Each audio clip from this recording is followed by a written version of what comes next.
For 65 years, this painting wasn't considered a real Rembrandt. Experts said so, not once, not casually, not as a rumor or a guess. They struck it from the official record, and for decades that record stood unchallenged. Then, on March 2nd, 2026, they changed their verdict completely. Why? This is Vision of Zacharias in the Temple, painted in 1633. In 1960, scholars examined it and struck it from Rembrandt's official body of work. Removed, erased, forgotten. A private collector bought it anyway, in 1961. For over 6 decades, it existed in near total silence. No new research, no public exhibition, no reason for the art world to look again. Almost nobody knew it still existed.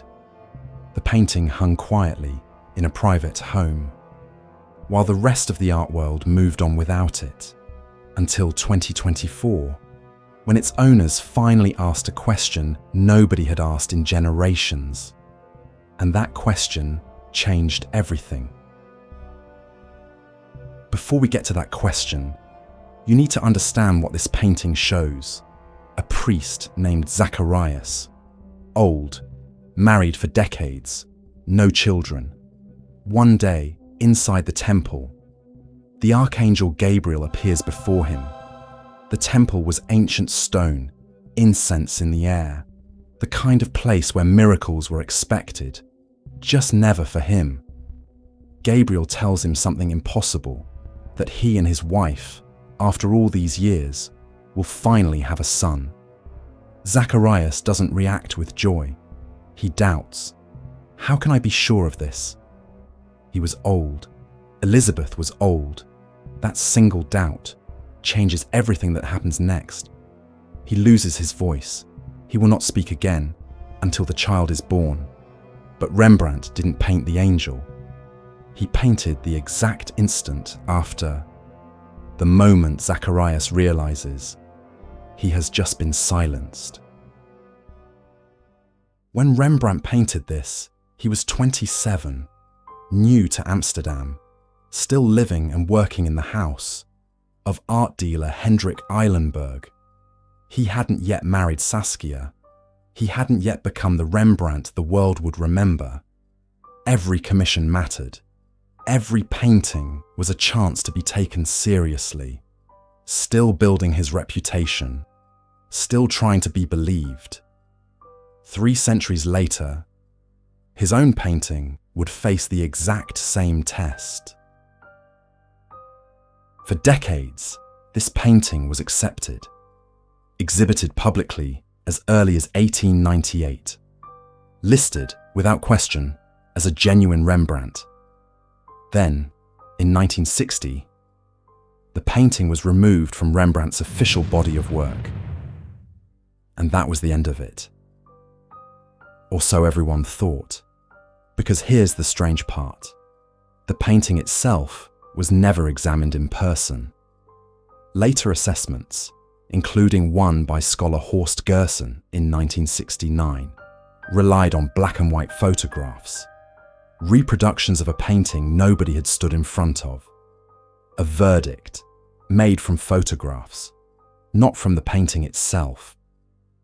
In 1961, a private collector bought it anyway, for a fraction of what a real Rembrandt would cost, and then it disappeared from public life completely.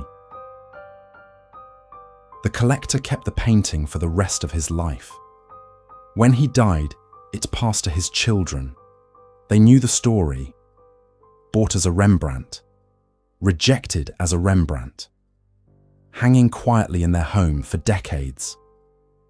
There was one detail that never stopped bothering them. The signature, larger than expected, bolder than expected.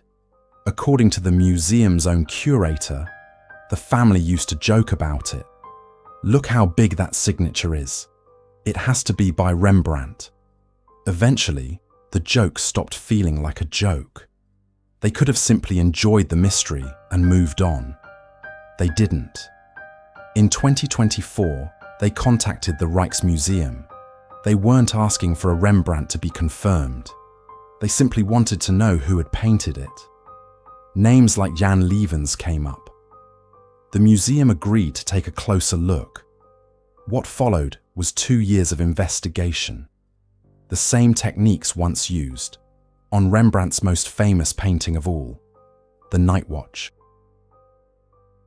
Researchers didn't just look at the painting this time. They looked inside it. Macro X-ray fluorescence scanned every layer of paint, a material fingerprint from the world of 1633. Dendrochronology examined the wooden panel itself. Its growth rings placed the wood firmly in the right period, the kind of panel Rembrandt was using in Amsterdam in the early 1630s. The oak itself had travelled from forests in Lithuania, cut years before Rembrandt painted it. Conservators compared the technique to paintings from the very same period, a Rembrandt in the Getty, a Rembrandt in the Mauritshuis. The technique matched the way Rembrandt was painting at the time. Layer after layer, the same conclusion. Everything pointed back to Rembrandt.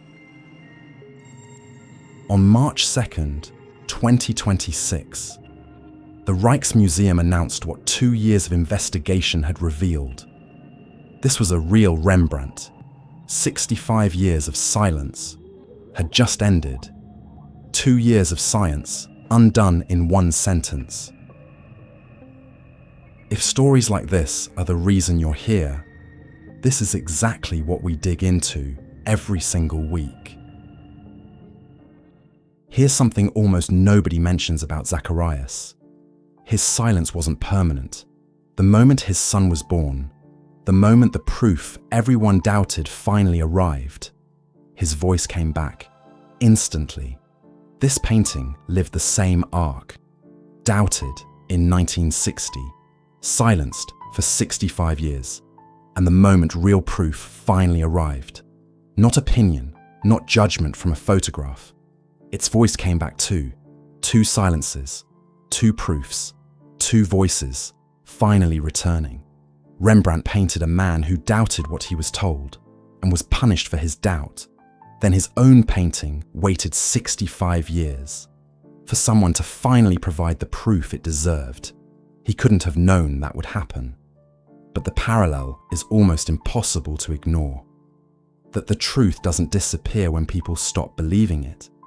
It just waits. The painting watched. It still watches. It never stopped. Most people look at paintings. Very few actually see them. This is inside the artwork.